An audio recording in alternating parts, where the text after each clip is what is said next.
Alhamdulillah, akhirnya Gaza merdeka. Belum tentu. Ayo kita lihat. Media resminya mereka mengatakan bahwa pejuang melakukan one prestasi katanya, melanggar gencatan senjata. Apa tuh contohnya? Nggak tahu, dia ngomong aja. Dan itu dikecam oleh media mereka sendiri dan juga dikecam oleh negara-negara Islam. Karena apa? Dia tidak mengatakan apa pelanggarannya. Dan per tanggal sekarang ini ya, per hari ini, jumlah korban syahid dalam waktu 24 jam atau kalau semenjak gencatan senjata diumumkan dalam waktu 24 jam 81 orang. Allahu Akbar. Astagfirullahaladzim. Itu gimana ya? Apa nanti dia dapat nolong ngomong apa itu ya? Permainan yang ditunjukkan oleh Iran dan Saudi ini adalah permainan tingkat tinggi. Mengapa saya katakan player yang bermain yang berpengaruh kepada ceasefire ini bukan Saudi tapi Iran, meskipun keduanya kerap tampil bersama. Iran dan Saudi itu kalau sampai akhirnya nggak ada yang didapetin, apakah Netanyahu masuk dalam penjara internasional? bukan cuma itu, saya rasa. Apa tuh? Akdus Samin atau kutukan dekade ke-8 mungkin akan menjadi ancaman baru juga nih buat mereka.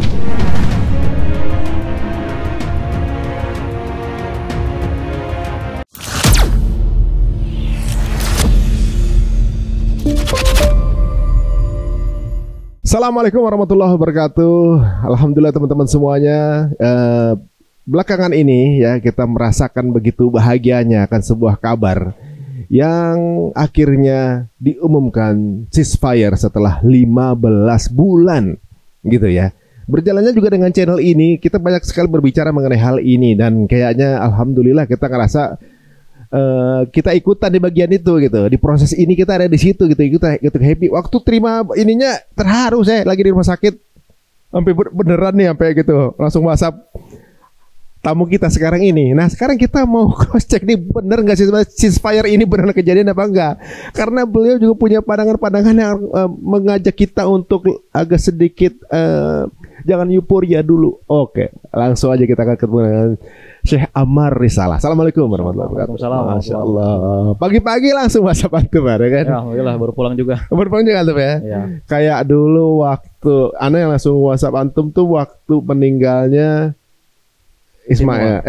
Ya Sinwar. Ya kan? Ini beneran apa enggak gitu kan? Nah, tadi juga begitu. Ana cross check bener apa enggak gitu kan.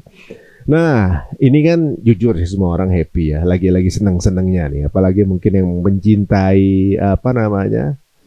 Bagaimana perjuangan yang dijalankan oleh para pejuang Palestina.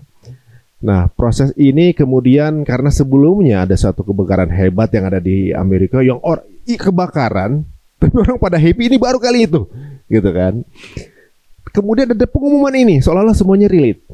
Nah, kemudian tadi kita ngobrol-ngobrol kecil, apakah ada kemungkinan ternyata ada yang one prestasi atau enggak? Ternyata semua peluang masih ada ya. Nah, sebenarnya saya tanya pertama, ceasefire udah diterapkan belum sekarang? Jawabannya belum, karena baru akan diterapkan pada hari Ahad 19 Januari 2025 jam 12.15 atau 17.15 WIB. Oh, berarti masih punya waktu? Masih punya waktu. 4 hari? Sekitar 4 hari. 4 hari, oke. Nah, ketika diterapkan, jadi bisa aja ada sesuatu yang terjadi di 4 hari terakhir ini? Bisa kemungkinan? Udah tadi siang. Apa tadi siang? Tadi siang Perdana Menterinya musuh itu tiba-tiba mengeluarkan satu tuduhan di media resminya mereka mengatakan bahwa pejuang melakukan one prestasi katanya, melanggar gencatan senjata. Apa tuh contohnya? Nggak tahu, dia ngomong aja dan itu dikecam oleh media mereka sendiri dan juga dikecam oleh negara-negara Islam. Karena apa? Dia tidak mengatakan apa pelanggarannya. Bikin rame aja. Oh, lagi nyebelin aja gitu ya, nyolot aja. Lagi nyebelin aja. Dan per tanggal sekarang ini ya, per hari ini, jumlah korban syahid dalam waktu 24 jam atau kalau semenjak gencatan senjata diumumkan dalam waktu 24 jam 81 orang syahid. Allahu Akbar. Jadi seolah-olah mereka ngejar waktu. Betul, sebelum ditutup mereka mau ngabisin dulu nih gitu. Betul. Tepatnya bukan menghabisi pejuang tapi menghabisi senjatanya saja biar habis pelurunya. Tapi nembaknya ke orang. Nembaknya ke orang random. Emang nih kaum kayaknya emang mungkin gemes aja ya. Nah, itu dia. Tapi ini banyak spekulasi ya, gini kan ibaratnya kenapa nunggu sampai 15 bulan gitu mereka baru ngelakuin gini? Ada pertimbangan apa sih gitu? Nah, pertama dari analisis politiknya, saya mencermati pidato dari wakil kepala biro politik yang sekarang yang menjadi PJS atau pejabat sementara, Nah. ya ketua umum yang ada di Gazanya, yaitu Dr. Khalil Hayya, yang semalam mengeluarkan pidato yang menurut saya secara politik ada data yang bisa kita ambil. Apa tuh? Kesimpulannya ada sekitar 5 pihak yang berperan untuk menekan agar gencatan senjata bisa segera dipengaruhi atau bisa segera dilaksanakan. Dan itu masalah kebakaran ntar dulu. Ini masalah politiknya dulu. Karena kan kebakaran di benua lain itu langsung mempengaruhi. Yang pertama adalah tekanan dari Qatar dan Mesir. Kita lihat Qatar itu sekitar 2 bulan lalu, sekitar November November, sempat ngambek sebenarnya. Ngambek sama Israel maupun sama pejuang. Kenapa dua-duanya? Iya, sempat waktu itu Perdana Menteri Qatar tuh mengumumkan kami memutuskan untuk menunda sementara perundingan gencatan senjata karena kedua belah pihak tidak serius. Sempat ngambek sebentar, dan itu sebenarnya ngambeknya Qatar itu bukan tanpa tujuan. Sebenarnya tipu-tipu aja gitu loh. Itu pressure sebenarnya. Itu pressure buat Israel karena apa, hari ini pintu masuk untuk bisa ngomong sama pejuang cuma Qatar. Kalau dia nggak lanjutin, lu nggak ada peluang ceasefire nih. Nggak ada peluang ceasefire. Berarti sebenarnya yang kepengen ceasefire itu justru Israel. Justru Israel sebetulnya. Dan, apa gue bilang? Nah itu dia. Lebih spesifiknya lagi, Israel tanpa Netanyahu. Netanyahu kenapa emang? Apa emang pihak Israel sama Netanyahu udah nggak sepaham atau gimana? Betul. Ibarat kata kalau Netanyahu itu seperti yang terjadi di beberapa negara, ya contohnya Indonesia misalnya. Masyarakatnya maunya apa, koalisi partainya maunya apa. Nah, dia punya kepentingan untuk tetap berkuasa. Kalau gencatan senjata segera terjadi, sudah 2 kasus menunggu dia ini masalahnya. Pengadilan internasional dan pengadilan korupsi. Itu masalahnya. Oh, jadi ini justru pembantaian ini karena nafsu pribadi. Nafsu pribadi saja. Untuk mempertahankan kekuasaannya, dia harus punya piala kemenangan. Nah, piala kemenangan yang ada di Gaza, itu dia coba cari pembebasan sandera, nggak bisa karena ternyata bebasin sanderanya, misalnya sandera 1 bebas, ternyata yang mati 3. Tentaranya, ya kan, itu yang sanderanya. Jadi sandera dapat 4 nih, yang 3 mati, 1 hidup. Nah, tentara yang untuk membebaskan itu, yang mati bisa 15, 20 dan seterusnya. Cuma gara-gara satu sandera. Dan data ini nggak akan diungkap. Kenapa? Kita baru bisa lihat data ini ketika kita memperhatikan rilis pejuang atau video yang diterbitkan sama pejuang. Tekor sebenarnya mereka tuh. Tekor parah. Kan belum berapa lama ini ada video yang berapa tentara Israel kayak semacam forum yang mereka memilih untuk nggak melanjutkan perang. Betul. Dan itu jumlahnya besar. Mengapa? Satu, ada berita bahwa mereka itu nggak dibayar. Itu yang pertama. Yang kedua, perang ini sangat politis bagi Israel. Karena sekarang masyarakat Israel itu sudah melihat perang ini dilakukan untuk tetap mengangkat nama Partai Likud. Partainya si Netanyahu ini. Sementara partai-partai lain itu sudah sepakat, oke, kita jatuhin dulu Netanyahu ini. Gitu loh. Cara untuk menjatuhkan Netanyahu, stop dulu perang, APBN kita udah nggak cukup. Penerbangan kita tuh udah nggak terbang di mana-mana gitu loh sekarang. Artinya pemasukan dari pariwisata, pemasukan dari visa dan lain sebagainya udah nggak ada. Oh, jadi pariwisata Israel juga udah nggak laku kan? Udah nggak laku. Hidupnya justru dari Aqsa doang kan? Nah, itu dia. Belum lagi tekanan ekonomi yang dilakukan oleh gerakan Ansarullah Hutsi di Yaman di Laut Merah. Itu menyebabkan kerugian ekonomi yang besar. Oh, itu termasuk ngaruh juga tuh? Termasuk. Meskipun memang kalau kerugian secara militer ya mungkin kurang gitu ya. Ya roket sekali 2 kali dalam satu seminggu gitu kan. Akan tetapi kapal-kapal ini terpaksa balik arah pada lain sebagainya gitu. Daripada beresiko mending nggak usah lewat kan gitu kan? Daripada beresiko mending nggak usah lewat. Wah, ternyata boleh juga ya. Udah terlalu toronnya yang dipertaruhkan lebih besar. Jadi orang mending nggak usah lewat kan? Iya, itu dia. Oh, jadi ternyata internal dari Israel sendiri itu lagi genting nih. Lagi genting. Dan gimana caranya? Pokoknya udah lu stop perang dulu. Lu turun dulu, kita pemilu. Nah, gitu loh. Mereka juga berharap Netanyahu turun. Harusnya udah pemilu kemarin.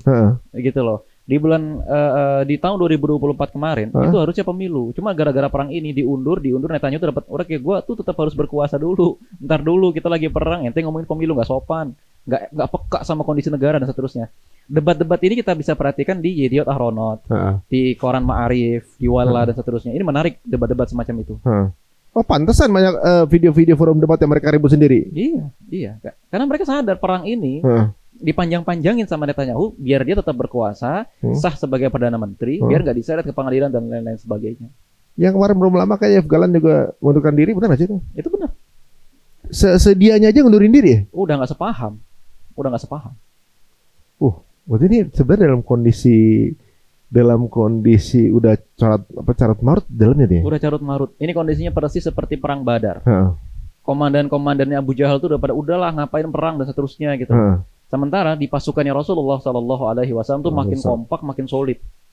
Walaupun sampai sekarang belum ada statement khusus yang mengatakan ini loh pemimpin baru, nggak ada ya? Nggak ada. Apa sengaja biar nggak jadi target? Satu itu, terus yang kedua kayaknya memang memilih yang lebih urgen, menghentikan perang dulu, baru mekanisme internal. Nah, sebenarnya gini, kan saya dengar ya, permintaannya ini justru dari Israel untuk menghentikan perang.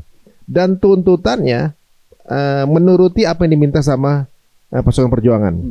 Apa aja sih yang diminta? Pertama, permintaan pasukan pejuang dari awal sama, kurang lebih ada 4. Pertama, sebelum kita membicarakan penukaran sandera, tarik dulu semua pasukan dari Gaza. Cuman ini sempat dimainin. Oke, kita tarik semua ya. Cuman kita tetap ada di Netzarim sama di Philadelphia, itu di Rafah sama di Gaza Tengah. Pejuang nggak mau, akhirnya cabutlah semua itu. Nah, permintaan keduanya adalah satu sandera akan ditukar dengan 100 sampai 150 orang, termasuk ini yang paling susah nih. Tahanan-tahanan seumur hidup yang diantaranya adalah Abdullah Barghouthi dan Marwan Barghouthi. Dua orang ini, Abdullah Barghouthi ini adalah ahli peledak dari pejuang Palestina. Yang dia adalah manusia yang dihukum paling lama dalam sejarah dunia ini. 5.200 tahun. Sama aja seumur hidup ya? Sama aja masih hidup orangnya? Seumur dunia. Masih hidup karena dia ditahan di awal tahun 2000-an dulu. Ketangkep sampai sekarang ini baru 22 tahun. Gitu. Nah, lalu kemudian Marwan Barghouthi ini adalah ketua Fatah, tapi dari faksi yang menghendaki perlawanan bersenjata kepada penjajah.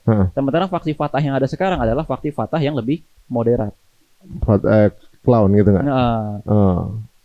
Penjajah paham ini nih ya, para pejuang ini maksudnya adalah ingin membuat pergolakan di otoritas Palestina. Karena kalau sampai dua orang ini keluar, jenderal baru pejuang akan muncul, dan yang kedua calon presiden yang kuat akan muncul. Malah jadi tambah kuat. Malah jadi tambah kuat nanti. Bisa dieksekusi dong di dalam itu kalau emang malas ngeluarin. Nah, tapi kalau misalnya dieksekusi akan terjadi perlawanan semesta nanti. Gitu loh. Yang lebih besar lagi nanti.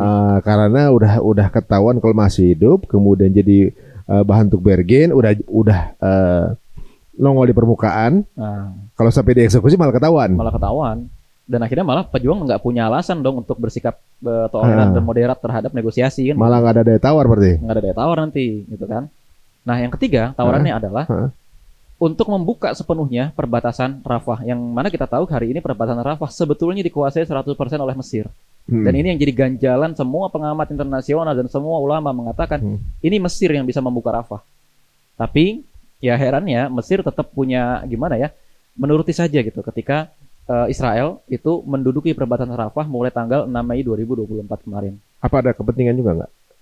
Saya tidak bisa menyimpulkan, akan tetapi yang jelas malam tadi Khalil Haya juga mengucapkan terima kasih kepada Mesir. Tampaknya ada sesuatu yang hanya diketahui oleh mereka. Apakah itu misalnya sel-sel pemberontakan yang ditanam oleh penjajah di dalam Mesir atau apa? Bisa jadi.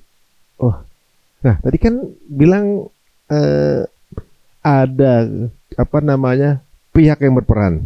5 pihak yang berperan tadi kan. Betul. Qatar. Ada Mesir juga nggak di situ? Ada. Perjanjian gencatan senjata ini berlangsung di Qatar dan di Kairo di Mesir. Itu bolak-balik. Yang menjadi aktor utamanya adalah Menteri Luar Negeri Mesir dan Kepala Intelijen Mesir, Menteri Luar Negeri serta Perdana Menteri Qatar. Mengapa? Tadi saya pikir Mesir agak condong ke Israel tadinya. Awalnya saya pikir. Itu dia. Memang secara kebijakan ekonomi dan lain sebagainya gitu ya. Memang di Mesir kan kita sama-sama pernah ke Mesir ya. Agak tegang ya di Mesir itu kan. Agak tegang, kita tuh gak boleh ngomongin secara jelas menyebut nama pejuang, secara jelas menyebut nama musuh kita itu gak boleh di Mesir karena ibaratnya di sana tembok aja bisa ngomong. Tapi tampaknya ya Mesir ini satu, dia kena tekanan ekonomi yang luar biasa. Di Mesir saat ini ada sekitar 150.000 pengungsi dari Gaza. Di Mesir dan saat itu oleh pemerintah Mesir kan dikasih garansi, oke, berobat gratis. Itu aja udah bantuan yang luar biasa sebetulnya. Ya kan, berobat gratis. Yang kedua, kalau ternyata nanti perang tidak berhenti, ratusan ribu orang ini akan menjadi tanggungan Mesir, dan ini yang tidak diinginkan oleh Mesir karena Mesir nggak punya uang. Gitu loh. Masih ingat narasi perang di bulan Januari 2024 ya, ketika akhirnya penjajah menyerang Rafah dan muncul tagar All Eyes on Rafah dan lain sebagainya. saat itu ya baik Netanyahu maupun Herzi Halevi itu menawarkan opsi untuk warga dari Gaza pindah semua ke Sinai. Gaza dikosongkan. Iya, kepengennya begitu biar nggak usah ngabisin amunisi kan. Nah, tapi kan saat itu kalau mereka pindah ke Sinai sama aja ini jadi penduduk Mesir. Karena kan Sinai punya Mesir. Nah, Mesir tidak mau itu. Gitu. Makanya sejak saat itu pintu perbatasan Rafah dan Mesir itu dipertebal dan dikasih listrik. Lah, ketika itu para pengungsi yang sering keluar dari Rafah itu lewat mana mereka? Lewat pintu, resmi. Mereka lewat resmi. Perbatasan yang ada perusahaan halal yang bayar $5.000. $5.000. Oh, itu memang pintu resmi. Memang pintu resmi. Jadi nggak bisa ada nyusup orang ke sana. Nggak bisa, susah, sangat susah. Dan 5.000-nya itu katanya bayarnya ke Mesir ya, bukan ke Israel. Lebih tepatnya bukan ke pemerintah Mesir, tapi satu perusahaan swasta agen travel. Ngeri juga. Ada ya orang begitu, orang lagi dalam keadaan kesusahan dia dapat keuntungan loh itu. Nah, itulah. Kemarin ada ngobrol di Jepang, ada sekeluarga 6 orang, satu orang tuh bukan 5.000, $6.000. Setelah Rafah itu dibongkar, bahkan terakhir sampai 10.000. 10.000 sekarang. Sampai 10.000. Astagfirullahaladzim, itu gimana ya? Apa nanti dia dapat nolong ngomong apa itu ya? Gitu. Dan masih sekarang masih atau memang belum ada yang bisa lewat ya?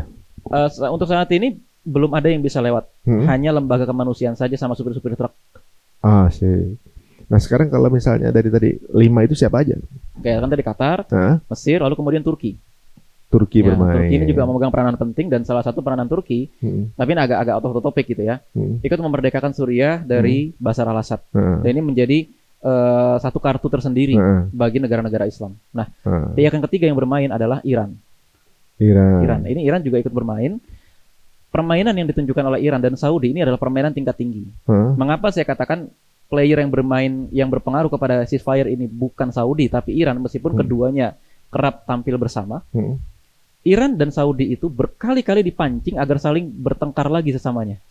Nah, tapi manuvernya menarik saya lihat. Tahun lalu, kurang lebih di bulan-bulan November, ya, setelah kesyahidan Yahya Sinwar, itu tiba-tiba faksi milisi Syiah yang ada di Qatif, daerah Saudi Selatan, itu melepaskan drone dan nggak ditangkis sama Saudi. Namanya faksi Bilad Haramain. Nah, ini menarik karena apa? Ini kan tadinya musuh lama gitu loh. Dan kalau memang ternyata Saudi itu masih memusuhi Iran dan lain sebagainya, ini pasti ditangkis dong pakai sistem pertahanan udara. Tapi enggak, ini drone-nya sampai ke Israel. Artinya dilolosin.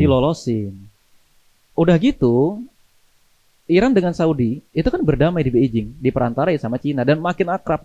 Berkali-kali menteri luar negeri kedua negara itu saling mengunjungi, bermesraan di ruang publik gitu. Artinya di forum-forum internasional itu ketemu, salaman dan seterusnya. Itu bagaimana tanggapan Israel dengan itu? Marah pasti. Yang paling mengerikan dari musuh kita adalah kalau negara-negara Islam itu bersatu. Terlepas dari mungkin ada yang Syiah, ada yang sekuler, ada yang apa, dia pasti akan marah. Minimal jadi was-was lah ya. Minimal jadi was-was, gitu kan? Minimal jadi was-was. Nah, kemudian aktor selain selain Iran tadi adalah faksi-faksi bersenjata, seperti misalnya ada Hizbullah, termasuk juga Hay'ah Tahrir Asy-Syam, dan juga kemudian Gerakan Ansarullah di Yaman. Nah, inilah yang kemudian terus-menerus menekan penjajah. Oh, ternyata ngerepotin juga tuh. Ternyata sangat merepotkan. Nah, kan belakangan ya di yang setelah Gaza kemudian rame si Israel kemudian ngebom Hizbullah. Katanya dia berhasil menghabisi Hizbullah, kemudian jalan ke Syria segala macam. Itu saya pikir, loh ini makin kuat aja nih. Bukannya Gaza udah ini Gaza dapat, kemudian ke Lebanon menang juga, ke Syria juga dapat. Kita pikir loh, lagi tambah kuat apa gimana nih gitu. Itu ada drama apa sih di balik itu? Sebenarnya bukan drama kalau kita lihat. Penjajah ini mencoba mencari alasan baru perang. Karena apa? Masuk Gaza tujuan yang gini, jualannya ke rakyatnya sendiri. Kami ini masuk Gaza untuk mencari tawanan. Sementara tawanan-tawanan itu selalu dipulangkan dalam keadaan sudah jadi mayat. Gitu loh. Ya mereka sih bisa bilang ini dibunuh sih sama pejuang, tapi ketika melihat mayatnya kok gosong, ini kan bekas ledakan, gitu loh. Yang punya ledakan kayak gitu cuma mereka sendiri, gitu. Cuma mereka sendiri, gitu. Satu itu. Terus yang kedua, jualannya ke dunia internasional, kami menghabisi teroris. Tapi ternyata di dunia internasional simpatinya makin besar. Kenapa? Karena bom-bom yang mereka gunakan dan lain sebagainya itu ternyata dokumentasinya malah lebih dari teroris. Malah sebenarnya itu terekspos sebagai mereka yang bad guy gitu. Mereka yang bad guy gitu loh. Jadi kayak ibarat ada orang lagi berantem gitu. Cuman pihak yang lebih kuat tuh bilang dia ini teroris. Cuman ternyata ngabisin itu kejem banget gitu loh. Sampai-sampai ini dia kali yang teroris. Iya, soalnya orang lihatnya kan dia tuh ngebom di wilayah orang. Iya. Gitu kan. Dia tuh selalu ngeksekusi orang di wilayah orang. Kan orang jadi ngelihat yang jahat lu gitu. Iya, itu dia. Mereka itu di negaranya masing-masing. Mereka lu aja justru yang lewatin yuridiksi kan sebenarnya. Sebenarnya ada satu titik ketika saat itu seluruh dunia itu mulai berpikir secara seimbang. Oke, Hamas juga salah, tapi Israel juga salah, bla bla bla. Sampai di situ seandainya saat itu perang berhenti, mungkin simpati orang kepada Gaza tidak akan sebesar sekarang. Sayangnya bukan sayangnya ya, pada saat itu atas kehendak Allah, penjajah itu nyerang Beirut, penjajah nyerang Damaskus, penjajah nyerang Son'a, gitu loh. Oh udah jelas gitu loh. Berarti yang menjajah siapa sekarang? Ini nggak diprediksi oleh Netanyahu. Maksudnya sangat tidak diprediksi. Maksudnya bahwa apa yang dilakukannya justru melunturkan trust internasional gitu kan. Iya. Dia pikir bakal jadi superior, tapi malah kelihatan jelek gitu. Itu dia pikir akan mengundang simpati publik. Oh kita tuh negara yang kuat, kalian jangan main-main sama kami gitu loh. Tapi justru gara-gara itu masyarakat melihat apa-apaan sih gitu loh. Senjata kalian juga kuat dari Amerika kan. Ketika kita memboikot Amerika, habis kan kalian gitu loh. Iya, sekarang lagi, Amerika juga lagi menderita nih guys. Lagi menderita. Ini menarik banget ya bahwa ternyata ya ini qadarullah sih ya, bisa begini ya. Maksudnya Qatar bikin drama ngambek gitu. Kalau nggak mau, lu nggak bisa ngobrol selain lewat gua kan bilang gitu ya maksudnya kan. Lu nggak serius, lu nggak bisa ngomong sama Hamas. Jadi kayaknya kalau kita lihat nih, oke lah Gaza kecil, peralatannya sedikit, tapi nothing tulus. Lu mau damai, oke, nggak damai juga nggak apa-apa, gue juga siap mati selalu gitu kan. Dari proses ngambek itu apa nextnya? Setelah dari proses ngambek itu, akhirnya bersamaan dengan proses ngambek terjadi pemilu Amerika dan lain sebagainya. Ternyata Donald Trump menang, bukan ternyata sih, emang didesain menang gitu ya. Oh, dia didesain menang. Emang desain menang. Emang ada siasat apa itu dengan Donald Trump? Satu memang Donald Trump orangnya memang pingin menang lagi, gitu ya, dan lawannya tidak menunjukkan perlawanan yang menarik. Memang Kamala Harris gitu ya. Satu, Donald Trump itu adalah seorang pebisnis. Namanya pebisnis itu, dia akan mengutamakan stabilitas. Kalaupun dia harus berperang, maka dia akan berpikir kos perang harus lebih kecil daripada keuntungan yang nanti akan didapatkan. Sekarang kos perang itu udah lebih besar, ya kan?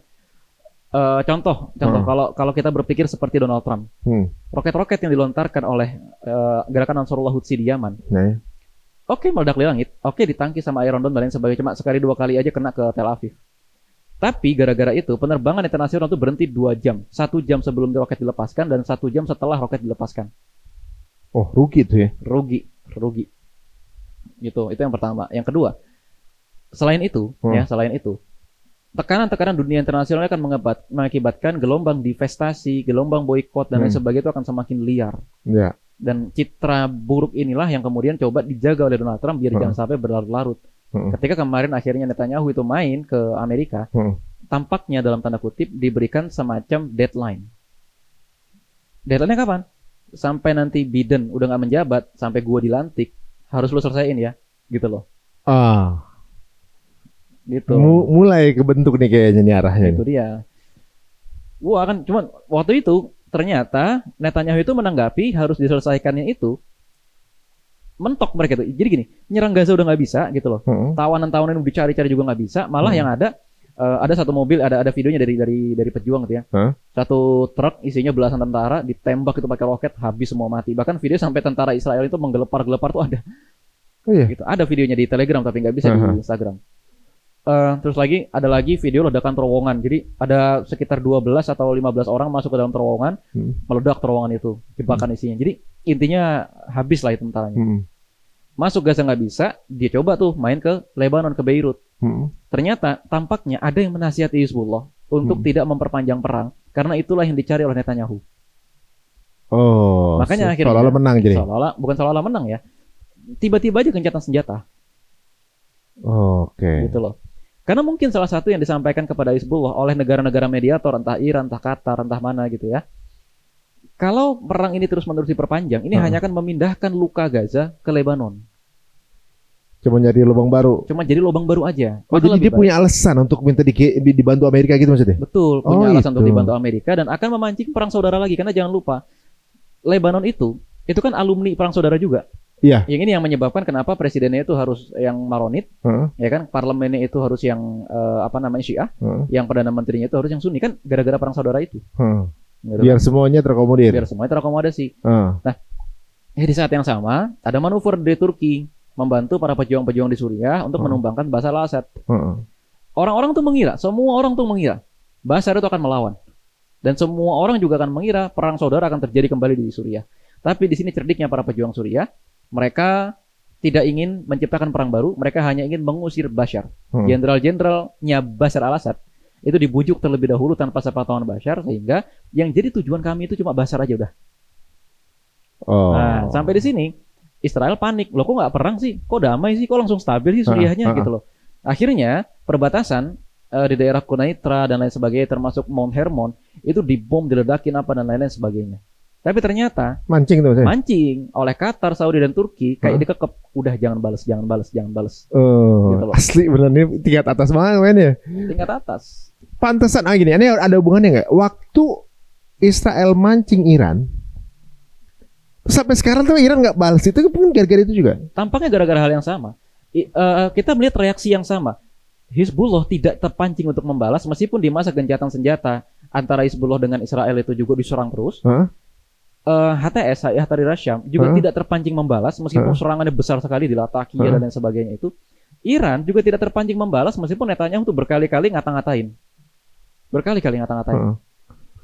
Jadi sebenarnya Netanyahu ini punya satu rencana atau trik ya, mungkin ya, cara main catur gitu ya. Kemudian dia cari gara-gara ke tempat lain.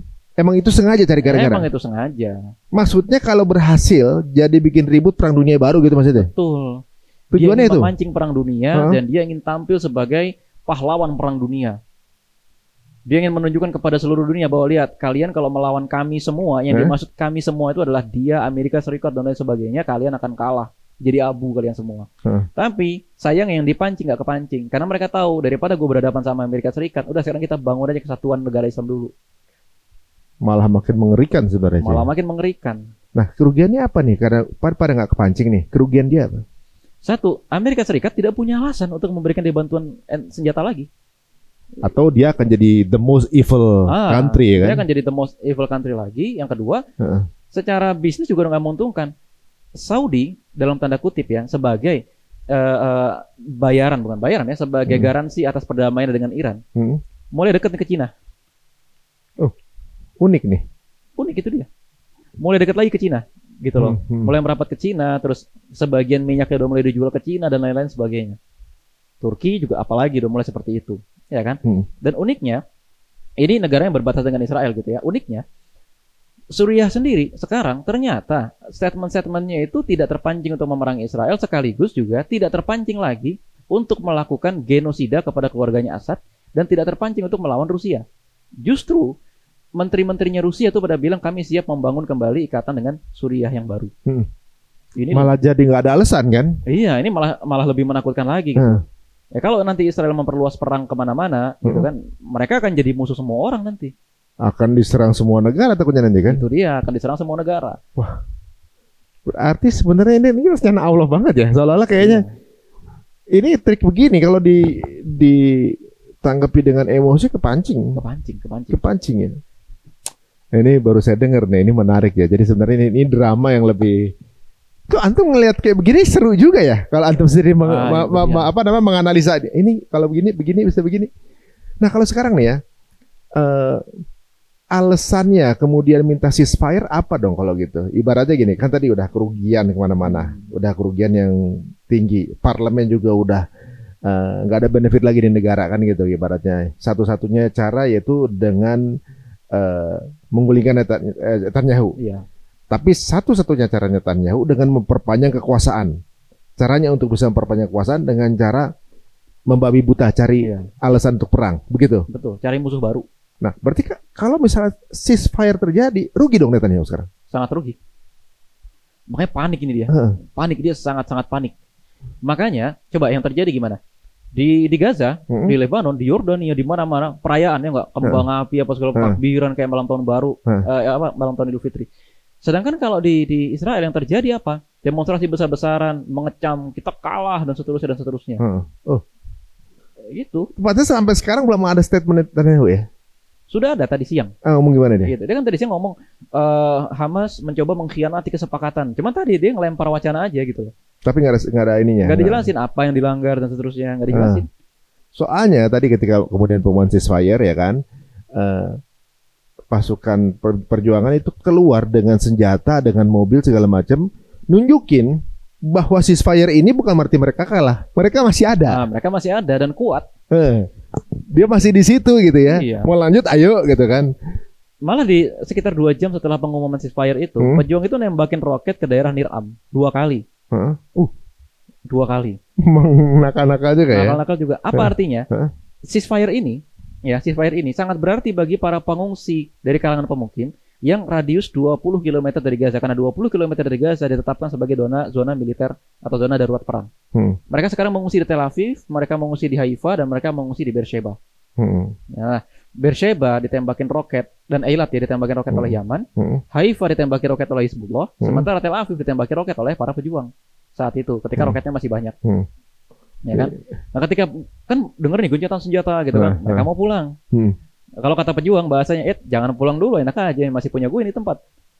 Nah, sekarang kan ini masih ada waktu berapa hari ya? 2 hari ya, Jumat Sabtu, Ahad nih. Kalau untuk menyelamatkan muka Netanyahu, apa yang mesti dia lakukan? Oke. Pertama, dia harus gimana caranya mendemagogisasi para pejuang, memburukkan citra para pejuang. Ya, caranya bagaimana? Entah dengan menciptakan satu kasus palsu. Dan saya yakin ini akan dimakan umpan ini. Ya biasalah di Indonesia kan banyak sekali akun-akun yang covernya aja Islam tapi ternyata anti pejuang. Makanya saya bilang tuh mereka tuh jadi juru bicara IDF gratisan itu. Ya kan? Atau memang ada biayanya? Memang mungkin ada biayanya, gitu kan. Terus yang kedua, satu lagi caranya, gitu ya. Tiba-tiba dia berhasil memancing satu pihak untuk meneruskan perang. Dan ingat sekarang ini sudah di akhir masa gencatan senjata dengan Hizbullah. Kita lihat apakah Hizbullah kepancing atau tidak. Ini yang paling penting. Dan oke, secara jumlah pasukan, secara struktur dan lain sebagainya, memang Hizbullah itu lebih kepukul daripada Hamas. Lebih terpukul. Kenapa? Satu, dari pihak Hamas saja, ya itu nggak ada kan serangan kayak walkie-talkie kemarin dan seterusnya itu kan. Dan terhadap Hamas itu tidak dilakukan serangan skala besar yang menghabisi sebagian besar pengurus-pengurus Hizbullah seperti yang terjadi di Lebanon pasca kematiannya, pada saat kematiannya Hasan Nasrallah. Kan Hamas nggak digituin. Karena mereka juga nggak tahu posisinya kan. Selain itu, yang di luar negeri adanya di Doha. Nggak mungkin mereka nyerang Doha. Masalah baru. Iya, masalah baru. Ya kan? Maka saya yakin dalam waktu 42 hari gencatan senjata tahap pertama ini, mereka akan berusaha mencari musuh-musuh baru. Ya, mereka akan berusaha memancing. Ya, mereka akan berusaha mengkhianati gencatan senjata, tapi dengan cara yang tidak melanggar kesepakatan. Cari-cari sama mereka, gitu ya. Atau yang ketiga, kalau misalnya mereka sama sekali nggak kepancing, ya kan, mereka akan mencoba mempengaruhi hukum internasional untuk menyeret para pemimpin Hamas dan pemimpin pergerakan Palestina yang ada di luar negeri ke pengadilan internasional. Biar nggak cuma dia doang. Saat ini di luar negeri tokoh-tokoh yang cukup berpengaruh diantaranya ada Khalid Mish'al, Khalil Hayya, Usama Hamdan, dan lain-lain sebagainya. Mereka tuh nggak di Gaza? Nggak di Gaza, mereka di Doha. Jadi sebenarnya injury time juga sih sebenarnya, dan belum tentu dapat juga. Atau bisa aja menemukan markas gitu, mungkin nggak? Sangat mungkin. Tapi so what gitu loh. So what? Ketika Hasan Nasrallah itu meninggal, Yahya Sinwar itu syahid. So what? Apa yang terjadi? Tidak ada yang terjadi.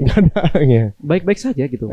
Ya kan? Malah harum namanya kan? Malah lebih harum namanya. Terus perlawanan lebih keras lagi, dan nama mereka lebih jatuh lagi justru. Ini menarik ya teman-teman ya. Ibaratnya gini, orang kalau menang, kalau perang itu kan takut mati, takut kalah ya. Kalau di pasukan perjuangan itu malah kalau mendingan mati sekalian gitu, malah harum ya, dan nggak ada takut-takutnya. kalau sekarang mungkin kesempatannya adalah untuk bisa mendapatkan piala tadi kata Antum bilang kan. Netanyahu harus punya piala atau dia pasti habis. Masih habis kan. Kan sempat dapat angin waktu ternyata yang dibunuh adalah Babe Yahya. Ya kan. Kayaknya udah kayak gimana gitu. Padahal itu jackpot kan gitu ya kan. Malah kebalik. Nah, ternyata itu malah menunjukkan kepahlawanan. Malah menunjukkan sebaliknya bahwa ini loh patriot sebenarnya. Dia berjuang di tanahnya dia gitu. Iya. Yang eksekusi dia justru penjajahnya gitu. Jadi blunder semua gitu kan. Iya. Dalam waktu 2 hari harus melakukan hal-hal yang nggak ringan. Walaupun mereka juga jago juga dalam memelintir berita sih. Betul. Nah, kalau sampai akhirnya nggak ada yang didapetin, apakah Netanyahu masuk dalam penjara internasional? Bukan cuma itu saya rasa. Apa tuh? Akdus Samin atau kutukan dekade ke-8 mungkin akan menjadi ancaman baru juga nih buat mereka. Gitu. Tapi kita lihat nanti apa yang dilakukan oleh Donald Trump. Yeah. Donald Trump ini agak ngeri karena kemarin di zaman Donald Trump itu cukup tenang dunia ini sebenarnya. Tapi ya dia ternyata berhasil memindahkan kedutaan besar Amerika Serikat dari Tel Aviv ke Al-Quds. Itu yang menjadi persoalan. Tampaknya Donald Trump ini akan mencari Perdana Menteri yang baru bagi Israel, orang yang bisa dia pegang dan orang yang menciptakan stabilitas dulu. Karena kerusakan ekonomi Israel dan kawasan Timur Tengah secara umum itu sangat besar. Ya kan? Maka Donald Trump akan memulihkan itu dulu. Dan Donald Trump akan lebih mengutamakan mengambil dulu jalur dagang atau aset-aset dagang dia yang udah mulai berbelok ke Cina, mulai berbelok ke Rusia, berbelok ke Turki. Atau bahkan ya emang diambil sama Iran dan seterusnya gitu loh. Donald Trump akan fokus ke sana dulu. Karena dia pedagang sih ya sebenarnya. Dia pedagang. Aslinya pedagang. Tapi ada sisi lain dari pedagang menghindari perang. Karena budget kan. Iya. Nah, ada juga asumsi kita nggak tahu ya. Sebelum diganti, Biden ingin mencoba mengharumkan namanya. Dia kan kayak world teroris juga waktu sekarang ini kan. Sebelum selesai, dia mengumumkan ceasefire di tangan dia biar dia juga nggak jelek-jelek banget gitu. Yeah. Atau ketika nanti ada kriminal internasional, dia nggak termasuk misalnya kan gitu. Apakah begitu juga? Bisa juga. Kedua, kan setelah dia pidato, dia wartawan nanya, ketika ini jadi ceasefire, keagungan itu buat kamu atau buat Trump? Ada nanya gitu kan? Kita jawab, ini bercanda? Enggak. Jadi dia nggak mau jawab. Kan seolah-olah ya mumpung masih jabat kan. Satu itu. Dua, saya dengar-dengar Trump tuh banyak nggak sepakat dengan rencana-rencana elit. Betul. Katanya. Yang kemudian ada ancaman akan mulai pandemi tanggal 21 Januari, sehari setelah dia dilantik, gitu. Maksudnya dia nggak mau menuruti agenda-agenda yang dijalankan, karena ini kerusakan ini segala macam ekonomi dia membetulin lagi gitu kan. Terus kemudian ada konspirasi membakar Los Angeles supaya ini gua kasih masalah kayak gitu misalnya. Ada nggak sih urusan-urusan karena pergantian ini politik dari Biden kemudian injury time sebelum dia ganti dia bikin sesuatu yang harum gitu misalnya, atau juga karena mungkin Trump ditakutkan akan berbeda agendanya dengan yang sudah ditetapkan? Sangat bisa, tapi saat ini situasi di Amerika sendiri yang saya lihat Biden itu udah kayak boneka aja. Kebijakan-kebijakan Biden itu cukup aneh dan dia sendiri kayak udah nggak bisa memutuskan sendiri. Jadi kita jangan menganggap Biden itu sebagai sosok independen yang kuat. Oh, I see. Maka ya sebelum semua orang itu mengumumkan kemarin, Trump itu duluan bilang ke media, malam ini gencatan senjata. Begitu aja. Siapa? Trump. Padahal dia bilang katanya mau menerakakan Gaza. Itu yang kemarin setelah sebelum kebakaran itu kan kebakaran. Tapi sekitar 3 atau 4 jam sebelum Perdana Menteri Qatar mengumumkan gencatan senjata, Trump itu bilang duluan, malam ini gencatan senjata. Dia ngomong duluan. Ada di media. Seorang Trump yang tadi ngomong akan bikin give you hell gitu. Dia ngomong gencatan senjata. Dia ngomong gencatan senjata. Tampaknya jadi Trump namanya pedagang kan ya. Pedagang itu gimana caranya mengemas sebuah kejatuhan menjadi sebuah nilai jual. Gitu loh. Dengan cara apa? Nah, seakan-akan Trump itu tampaknya ingin tampil sebagai pahlawan bagi orang Gaza. Tuh lihat gitu loh. Aku terpilih, damai kan kalian? Ya memang benar-benar gaya-gayanya orang Yahudi juga walaupun dia bukan Yahudi ya. Tapi gaya pencitraan-pencitraannya kalau lagi salah dia harus berusaha sebagai victim. Gitu kan. Lagi kalah selalu jadi hero. Dia kayak gini-gini juga deh. Wah. Tapi tadi di awal waktu kita ketemu ya dia bilang kan ceasefire ini beneran nggak gitu? Antum bilang yakin ini beneran. Ini beneran. Ini info dari kolega antum di sana, ini beneran. Artinya kalau sudah sampai Perdana Menteri Qatar yang mengumumkan, ya ini nggak mungkin bohongan. Sekelas Perdana Menteri dan sekelas negara seperti Qatar. Qatar itu reputasinya mendamaikan antara Taliban dengan Amerika Serikat loh. Itu reputasinya Qatar. Dan Qatar itu berhasil menciptakan safe zone atau safe house bagi Hamas di Doha. Ini ada cerita. Saya waktu ke Doha, itu naik mobil dari hotel, itu bareng sama juru bicara Hamas. Kita kenalan dulu dan lain sebagainya, tapi kita nggak di screening, nggak apa, di jalan lampu merah berhenti gitu loh, nggak ada pengawalan, nggak ada apa. Padahal saat itu saya bersama dengan salah satu orang paling dicari di bumi ini. Seaman itu, Qatar berhasil menciptakan safe house seaman itu. Berarti di titik ini, apapun yang dilakukan oleh Qatar itu dengan perhitungan yang sangat matang. Gitu loh. Ini juga ya lumayan cabai rawit juga tuh kecil-kecil. Nah itu dia. Dan kalau bisa kita bilang kecil, nggak juga. Qatar salah satu pemodal terbesar bagi Prancis. Oh gitu. Berarti Piala Dunia kemarin recehan tuh bagi dia. Receh banget. Semenakutkan apa sih Qatar bagi Israel atau di Amerika gitu? Apa mereka juga bergantung sama Qatar atau gimana? Kan kalau misalnya dia ngerasa bahwa nggak takut sama Qatar atau juga Qatar berpengaruh, dia bisa aja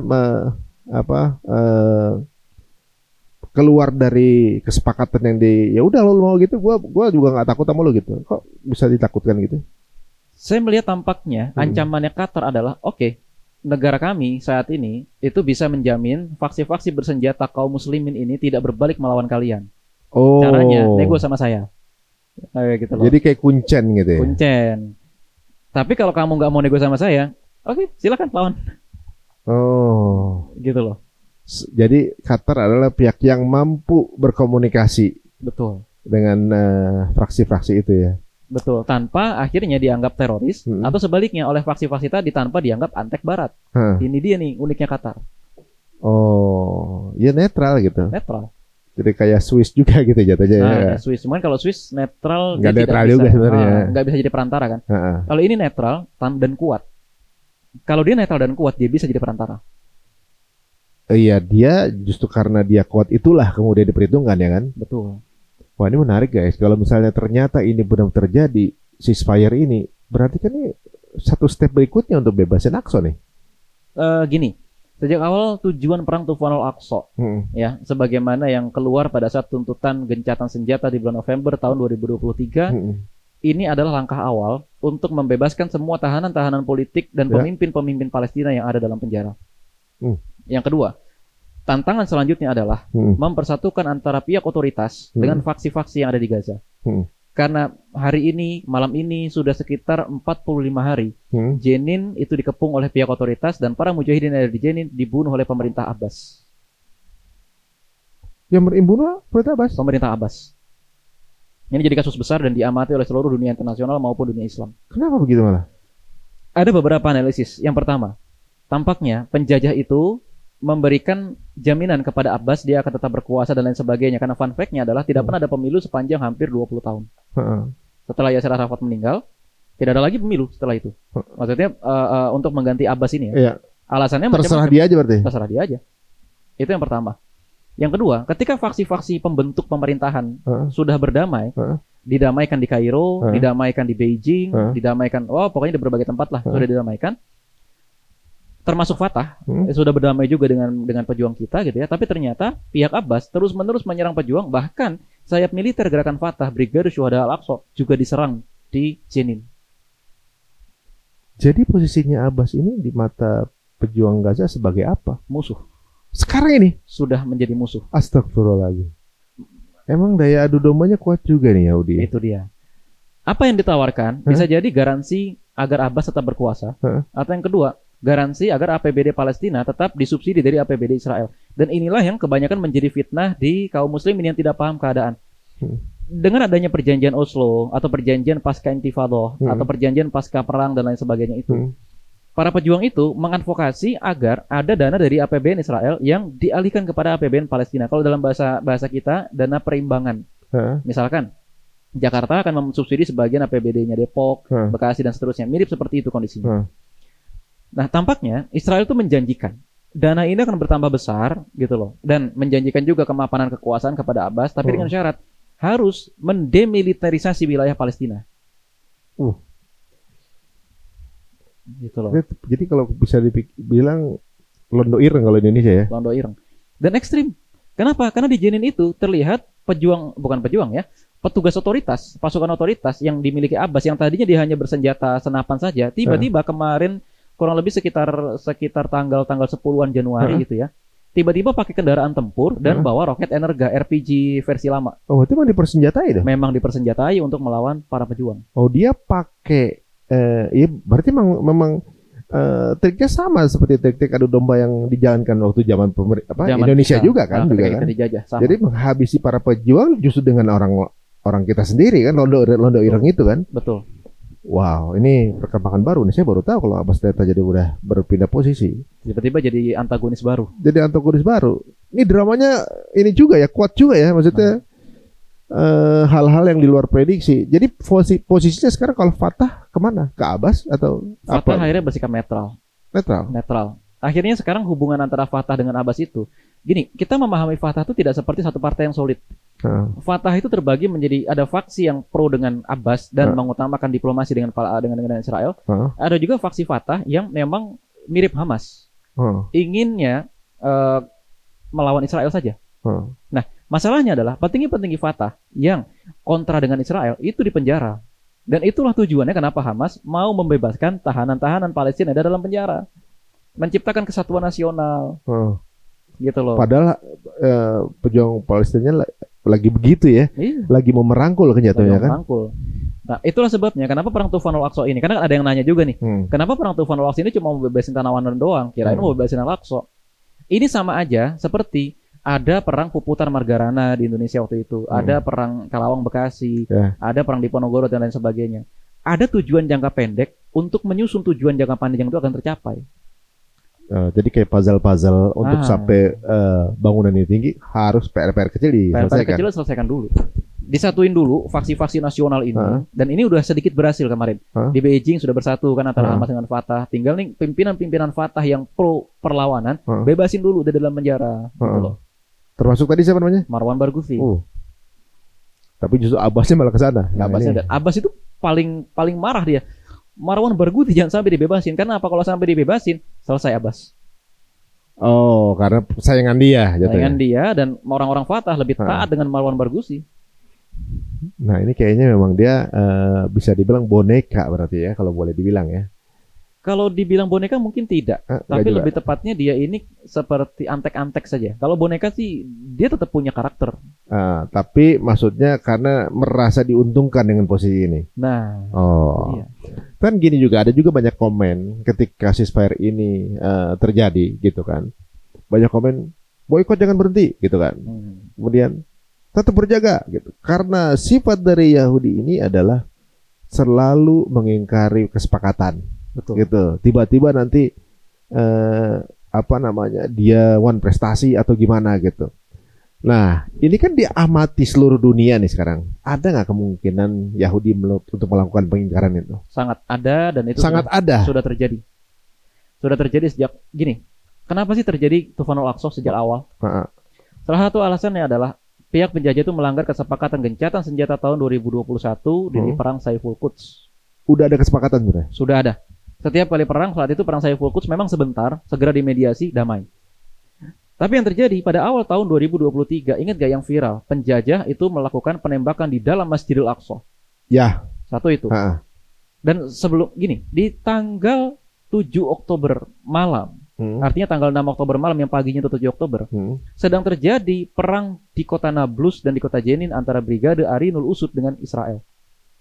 Itu yang gak diketahui banyak orang. Nggak dipublish juga? Bukan yang nggak dipublish. Memang orang nggak populer. Orang Indonesia kan begitu. Orang Indonesia itu kan nggak mau nyari tahu gitu loh. Makanya saya salut ya, ada banyak sekali akun-akun Instagram dan akun Telegram yang sekarang memberitakan 24 jam untuk memberitahu kepada orang Indonesia ini loh, setiap hari itu terjadinya gitu loh. Gitu kan? Berarti tugas untuk mengedukasi sudah banyak yang berjalan ya. Nah, saya senangnya itu. Tapi ironisnya ternyata butuh 46.787 orang syahid dulu baru kita sadar. Gitu loh. Aduh, Alhamdulillah ya kalau kita tuh ternyata akhirnya merdeka dan kita berada bersama-sama di proses itu kan. Waduh, kita bisa klaim nanti insya Allah. Termasuk teman-teman yang nonton nih ikut mendoakan, ikut support, ikut boykot segala macam. Ada investasi pahalanya di sana insya Allah. Insya Allah, insya Allah. Masya Allah. Nah sekarang nih kalau misalnya mereka nih one prestasi, jadi gimana pandangan dunia nih? Oke. Misalnya akhirnya udah tinggal ngikutin aja nih, udah tinggal merdeka sebentar lagi tiba-tiba one prestasi, entah nyerang lagi, ngebom lagi atau gimana tuh? Saya berharap infrastruktur perjuangan yang ada di seluruh dunia saat ini, di Indonesia ada Laskar Juli Fisabilillah, misalnya ada influencer-influencer yang tadinya nggak pernah ngebahas boro-boro Palestina gitu kan, dia Palestina di mana aja nggak tahu, tapi tiba-tiba sekarang jadi bahas Palestina terus dan lain sebagainya gitu kan, itu jangan sampai hilang dan kita tetap berjejaring. Karena apa? Oke, pertama dari dunia dulu ya, di seluruh dunia apa yang terjadi? Ini depend on. Penjajah itu sudah pasti akan mengamati pemilu-pemilu terdekat yang terjadi di seluruh dunia. Jadi mereka tuh sebenarnya punya tim juga. Hamas juga punya tim, mereka juga punya tim. Tim mereka ini nggak ada bentuknya. Tim aja, negara ini mau pemilu, datang mereka ke sana. Negara ini mau pemilu, datang mereka ke sana. Negara mana lagi mau pemilu, datang lagi mereka ke sana. Dan seterusnya. Dipengaruhi siapa-siapa presiden yang akan terpilih dan seterusnya. Nanam saham mereka tuh di masing-masing ini. Ya kan? Sebagaimana pihak pejuang juga begitu. Gitu loh. Siapa lagi mau pemilu, siapa yang mau ini, siapa yang mau itu dan sebagainya disamperin kan media apa segala macam. Infrastrukturnya sekarang baik kita maupun dia itu sama-sama kuat nih sekarang di seluruh dunia ini. Cuman hasilnya lebih bagus kita. Karena simpati kepada perjuangan ini lebih besar buat kita sekarang. Dan itu jangan sampai kendor. Dan itu bukan karena uang ya? Bukan karena uang, bukan karena uang. Ya emang ada gitu. Kalau Hasbara kan dibayar. Ya kalau mereka kan memang ada budget ya kan? Ya perpostingan berapa puluh juta. Kan, umroh ke Baitul Maqdis, umrohnya mereka lah gitu kan. Ya kalau kita gitu kan postingan bayaran dengan ya syukron, akunnya tumbang, syahid masya Allah. Iya ikut happy gitu kan? Happy gitu kan. Kalau kita kan begitu. Nah satu itu. Ya terus yang kedua. Di skala negara Indonesia gitu ya. Saya harap dan mungkin ini imbauan saja gitu ya untuk teman-teman sekalian yang mengamati APBD di setiap daerah. Ini mulai ada indikasi perbesaran angka ekspor ke Israel. Gitu. Dan ini dari kita. Yang kemarin kita amati ada salah satu provinsi ya di Indonesia bagian tengah itu mulai ekspor dia VCO dan kopra.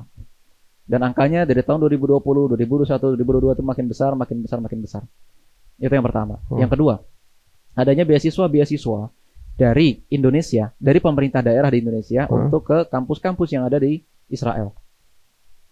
Gitu. Oke, Israel secara negara tidak ada memang. Akan tetapi, itu kan sebagai sebuah administrasi, ya faktualnya Israel ada gitu. Dan beasiswa ke sana itu juga ada. Ini yang harus kita amati gitu ya. Bagi para aktivis sekarang it is okay. Kalau momentum demo silakan. Akan tetapi ternyata lebih penting kita mengamati aneka kebijakan pemerintah daerah ini yang sedikitnya ternyata mengandung keterlibatan dengan mereka, dengan sana itu. Pemerintah pusat tahu nggak sih hal ini? Jelas tahu, tapi kan desentralisasi. Kita ini kan negara demokrasi masalahnya. Iya kan, jangankan masalah itu. Kemarin aja ketika COVID, pemerintah pusat komentarin pemerintah daerah banyak juga yang teriak balik kan. Segitu demokratisnya negara kita. Iya. Gitu loh. Segitu demokratisnya. Sebenarnya berarti ada jangan-jangan itu yang berketahuan, jangan yang nggak ketahuan lebih banyak lagi kita nggak tahu kan. Nah itu dia. Dan ini yang jadi masalah gitu loh. Aktor-aktor Hasbara yang ada di Indonesia yang banyak banget ya, mungkin teman-teman udah pada nge-warning juga. Mereka tuh masuknya dengan cara yang halus gitu loh. Ada public figure, minum produk terboikot, diliatin gitu kan. Ada lagi nanti public figure tiba-tiba ngomong, kalian tuh coba deh berpikir sebagai pihak pemukim. Dan lain halus banget cara mainnya. Dan saya pernah ngobrol sama Ustadz Hussein Gaza. Dia ngomong dengan ironis tapi benar gitu loh. Ini kalian memperjuangkan Palestina tuh harus perang dulu ya gitu loh. Sehingga pas sudah perang baru rame gitu kan, rame donasinya, rame boikotnya. Pas sudah perang tuh kalian mengira dunia ini baik-baik saja. Begitu loh. Iya, soalnya hype-nya udah nggak sama lagi kan? Hype-nya udah nggak sama. Sekarang ketika saya ngajakin boikot apa segala macam, orang masih mengira boikotnya masih musim ya. Lah, boikot kok pakai musim gimana sih? Lah tadi kan habis posting mengenai ceasefire. Jadi boikot lanjut apa enggak? Pakai nanya. Nah, itu dia. Emang ada selesainya gitu kan. Tapi mungkin edukasi masih perlu dijalankan lebih banyak ya. Mungkin di antara adik-adik kita masih banyak yang mungkin membela Palestina FOMO. Itu dia. Ya, karena lagi tren itu ikutan. Ya, pada saat kemudian udah kembali ke produk-produk itu udah mulai satu persatu gitu. Walaupun banyak yang bangkrut sih sebenarnya. Nah, ini nih pertanyaan terakhir nih. masa depan Palestina gimana? Jika ini ceasefire benar-benar akhirnya terjadi, berjalan, and what next? Apa yang akan terjadi? Ada satu pertanyaan mendasar yang saya akan ajukan kepada teman-teman sekalian. Siapa yang bisa membangun ulang Gaza? Orang Palestina? Itu udah nggak ada. Yang bisa membangun ulang Gaza adalah kita yang ada di negara-negara Islam. Kita nggak bisa percaya kepada negara-negara yang bukan Islam atau negara yang mayoritasnya bukan Islam. Kenapa? Mereka pasti punya motif. Entah membangun pelabuhan, terus mereka minta benefit dan lain-lain sebagainya. Maka saat ini, saya minta tetap keep in touch dengan saudara-saudara kita orang Palestina, baik itu melalui akun-akun yang ada di media sosial, melalui lembaga-lembaga kemanusiaan. Dan saya jujur aja jarang banget ada podcast kayak cerita Untung gitu yang memang konsisten ngangkat ini aja. Yang lain tuh kan takut tumbang, takut impresinya turun. Kita kan sempat tumbang 2 bulan. Iya, sampai dihukum ya. Nah, tetaplah konsisten. Biar apa? Seiring dengan isu ini terbahas terus, maka masyarakat akan sadar bahwa oh iya kita bisa loh berjihad ke sana dengan harta kita gitu loh. Yeah. Untuk berangkat, oke, saya tahu banyak banget teman-teman yang nge-DM saya, Bang gimana cara berangkat ke sana? Oke, it's okay. Tapi mohon maaf, kita nggak usah berangkat ke sana. Kita akan jadi beban baru. Kita hanya akan berebutan makanan dengan mereka. Ya, kita hanya berebutan makanan dengan mereka. Skill kedokteran kita memang baik. Akan tetapi dari negara lain juga lebih dekat, itu lebih murah biaya. Ya kan satu itu. Dan terakhir ada satu pengalaman batin yang saya alami ketika saya menolong para pengungsi Palestina. Kebalik sih, bukan saya menolong sebenarnya. Mereka menolong saya untuk bisa ikut berjuang sebetulnya. Masya Allah. Di Palestina saya sedih banget emang. Satu ketika di sebuah shelter gitu ya, di sebuah shelter, saya ketemu dengan satu anak Palestina yang terluka. Intinya badannya tidak utuh, tapi sudah sembuh, sudah sehat. Ada salah satu tim kami yang menangis. Anak itu sih ketawa-tawa aja. Nangisnya kenapa? Ya Allah, ini gara-gara perang.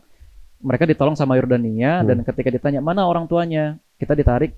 Jangan ngomong ya, dia belum tahu. Orang tuanya sudah nggak ada. Dia taunya orang tua masih di dalam dan itu anaknya kayaknya 7-8 tahun deh. Nah, satu tim kami nangis. Tiba-tiba ada seorang kayak orang tua gitu ya, orang tua, tapi bukan orang tua si anak ini, maksudnya orang sudah berumur, datang. Kenapa kamu menangis? Kaifa gitu kan? Kaifa tabka? Dia bilang ini terharu segala macam. Tahu nggak? Jadi teman saya itu bahunya dinaikin. Dengarkan saya, dia pakai bahasa Arab, saya nerjemahin waktu itu. Kamu nangis gara-gara sedih. Kami begini. Mendingan kamu gak usah datang gitu loh. Kenapa? Kami seperti ini nih. Kami mewakafkan diri kami, mewakafkan rumah kami untuk membebaskan Al-Aqsa. Ini bukan soal Gaza. Kalau kamu sedih, kami gak sedih sama sekali. Malah kami justru yang sedih karena kaum muslim itu gak ada yang bisa membebaskan Al-Aqsa. Digituin gitu. Terus kita kaget di situ kan. Ini yang membuat mereka tidak bisa dikalahkan. Gitu loh. Kita nggak boleh sedih. Oke, 46.000 lebih syuhada, 10.000 yang hilang itu memang duka cita buat kita gitu. Tapi perjuangan itu masih panjang. Kita masih harus bebasin Al-Aqsa. Dan cara bebasin Al-Aqsa, perbaiki ulang benteng kita yang paling dekat dengan Al-Aqsa itu namanya Gaza. Itu benteng kita. Insyaallah. Gitu loh. Jangan terus, aduh kasihan ya kaum muslimin lemah apa segala macam. Ya Allah, udah kayak berhenti, udah damai aja. Enggak gitu. Orang Palestina tidak mau kita seperti itu. Gitu loh. Ternyata kita terlalu kecil ya, maksudnya keimanan kita masih cereh banget ya. Soalnya kita mungkin menilai dari sudut pandang manusia kali ya. Meninggal ada sebuah kekalahan seolah-olah gitu kan. Waktu di tahun lalu saya pernah bilang kalau sampai nggak bebas di Ramadan tahun ini, entah ini Ramadan terburuk buat umat atau kita umat terburuk di Ramadan ini. Insya Allah Ramadan besok udah bisa. Insya Allah. Bisa Ramadanan. Jadi teman-teman ini ada peluang, pintu-pintu akan mulai terbuka, donasi bantuan teman-teman untuk rebuild Gaza bisa terjadi dan ini adalah peluang kita juga tangan-tangan kita untuk menjadi bagian dari terbangunnya Gaza ini. Ya ini sarana jembatan kita menuju Al-Aqsa tentunya juga. Ini berarti sudah kalau secara dunia sebenarnya udah menang berarti kan. Udah menang. Nah Abu Ubaidah sudah lama nggak lihat Abu Ubaidah? Ya, saya juga udah lama. Katanya beliau terakhir kan udah mulai agak kurus kan waktu itu. Bukan agak, emang mengurus. Ya? Emang mengurus. Kemarin itu ketika diumumkan gencatan senjata, beliau itu mengeluarkan poster yang isinya itu perkataan dia yang lama. Apa perkataannya? Salamun alaikum bima sabartum warabattum. Keselamatan untuk kalian atas kesabaran kalian dan keteguhan kalian berjaga di garis depan. Dan kalimat selanjutnya, salam keselamatan untuk para syuhada. Ini justru kalimat ini membingungkan. Kenapa? Kenapa Abu Ubaidah malah memberikan selamat bagi orang-orang yang syahid, selamat bagi orang-orang yang mati? Karena dalam Islam, dalam surat Al-Buruj misalnya, ditekankan begini. Orang-orang yang menang itu justru adalah orang yang mati dalam mempertahankan prinsipnya terhadap kebatilan. Orang-orang yang mati mempertahankan prinsipnya terhadap akidah, meskipun kebatilan itu berusaha untuk menghabisi dia. Dzalikal fawzul azim. Dalam Al-Quran, ayat itu, dzalikal fawzul azim, itu diturunkan kepada penduduk yang dibakar oleh seorang raja dalam peristiwa Ashabul Ukhdud. Orang-orang yang mati itu dikatakan selamat karena mereka menang terhadap kebatilan. Kejahatan besar, senjata-senjata yang canggih di dunia ini, bahkan negara-negara terkuat di dunia ini tidak bisa membuat mereka menyerah di hadapan kebatilan. Mereka lebih memilih mati. Dan itulah keselamatan yang paling besar, karena di surga nanti kita akan berkumpul kembali. Masya Allah. Jadi ini kalau kita lihat ya, orang takut meninggal. Kalau ini masalahnya, kalau terpilih meninggal malah happy. Bicara soal dibakar, ada kemarin kurang berapa orang yang syahid karena terbakar kan? Itu dia. Masya Allah. Ya mudah-mudahan kita walaupun gak ada di sana punya pahala yang sama ya guys ya. Walaupun minder kita sebenarnya dari jauh nih. Ini pembicaraan ini bercampur antara haru sama gembira sih sebenarnya. Tapi ini sebuah momen di mana momen mungkin ini satu pemicu atau trigger akan sesuatu berita baik yang kita tunggu di masa yang akan datang sebentar lagi. Insya Allah ya, mudah-mudahan. Apalagi saya percaya ketika antum bilang ini beneran. Nah, baru. Soalnya antum bilang udah lihat fotonya Abah Yahya meninggal, antum bilang tahan dulu. Kan berarti antum ibaratnya harus mengkonfirmasi tabayin dulu kan. Betul. Yang terakhir bilang beneran. Nah, alhamdulillah, mudah-mudahan terjadi. Dan kemarin waktu diajak ke Aqsa saya datang ya, pahalanya lebih tinggi kayaknya kan. Iya. Soalnya ribat kan ya. Oh, ini masih ribat sekarang sih. Masih akan terus sampai dengan bebas. Masya Alhamdulillah. Nah, sekarang pesan terakhir untuk teman-teman nih dalam menyingkapi ceasefire ini apa nih? Pertama, teman-teman sekalian, jangan lengah, jangan seakan-akan perang berhenti. Ini perangnya belum berhenti, ini cuma pause perangnya, cuma istirahat bentar doang. Ya, istirahat bentar doang. Itu yang pertama. Yang kedua, saya senang menjadi bagian dari generasi ini. Generasi yang pahlawan-pahlawan palsu Marvel, DC dan lain sebagainya udah hilang dari pikiran kita. Ganti dengan Ismail Haniah, ganti dengan Yahya Sinwar, ganti dengan Muhammad Deif dan lain sebagainya. Dan benarlah kata Abu Ubaidah, ya, kalian masyarakat Gaza sudah menyingkap kemunafikan dunia ini. Dan kita adalah menjadi bagian dari generasi yang sudah paham kemunafikan dunia itu seperti apa. Dan janganlah lagi menjadi bagian dari kemunafikan itu. Udah cukup ya guys ya. Langsung di depan mata kita lihat terpapar apa yang menjadi simbol-simbol fana dengan yang asli udah jelas. Walaupun bentuknya mungkin tidak ideal di mata teman-teman semuanya. Pengen saya tutup tapi saya lupa satu pertanyaan tadi. Satu aja pertanyaan tadi saya lupa. Kebakaran sama ceasefire ada hubungannya nggak nih? Ada tapi sedikit. Gini, ada tapi sedikit. Amerika itu negara yang besar dan negara yang kaya secara harfiah. Mereka pasti sudah mempersiapkan, kayak Indonesia waktu itu kan ada COVID, mereka terus perubahan anggaran. Dan mereka tidak akan terlalu banyak mempengaruhi anggaran militer mereka sendiri. Gitu loh. Satu itu yang kedua, dan jangan lupa yang kebakaran ini bukan orang miskin. Orang kaya sih. Orang kaya, tabungannya banyak apa dan lain sebagainya gitu kan. Dan yang namanya di Amerika itu, atau di negara-negara maju ya, kalau tidak ditanggung asuransi ya sudah angkat tangan, pemerintah juga angkat tangan. Artinya, pemerintah nggak nutupin asuransi itu? Kan masih dituntut-tuntut ini kan. Jadi kita belum tahu nih akan kayak apa nanti. Akan tetapi di negara-negara maju itu selama tidak di cover asuransi, ya sudah, lu ngapain nuntut kita gitu loh. Nah, masalahnya semua rumah itu harus punya asuransi.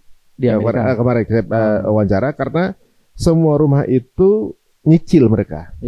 Nah, nyicil itu ada asuransinya.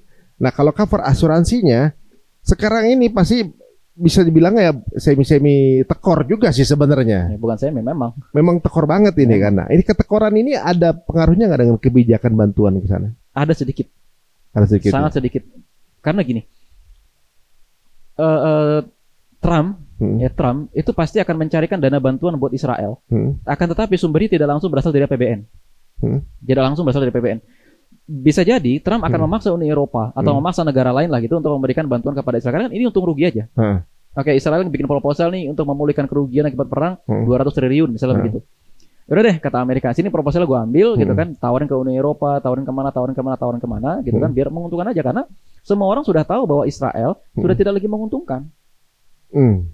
Gitu loh. Kan dunia peradaban non-Islam itu kan isinya untung rugi aja. Iya benar. Transaksional ya. Transaksional aja gitu. Sekarang Amerika, Uni Eropa dan lain sebagainya gitu kan. Saat itu sebelum perang Tufan Al-Aqsa memberikan donor karena bagi mereka ini masih menguntungkan. Iya. Jalur dagang, jalur pesawat dan lain sebagainya. Tapi setelah ini semua hancur, udah nggak lagi menguntungkan. Malah merugikan mereka. Malah merugikan. Nah, di sisi lain dari kebakaran ini terbuka mata dunia. Bagaimana kalau Amerika diserang? Karena apa? Kebakaran aja mereka nggak bisa menyelesaikan dalam waktu seminggu. Apalagi diserang, ini lagi diketawain kan? Opini-opini ini. Kebakaran aja mereka sampai sekarang nggak bisa padamin.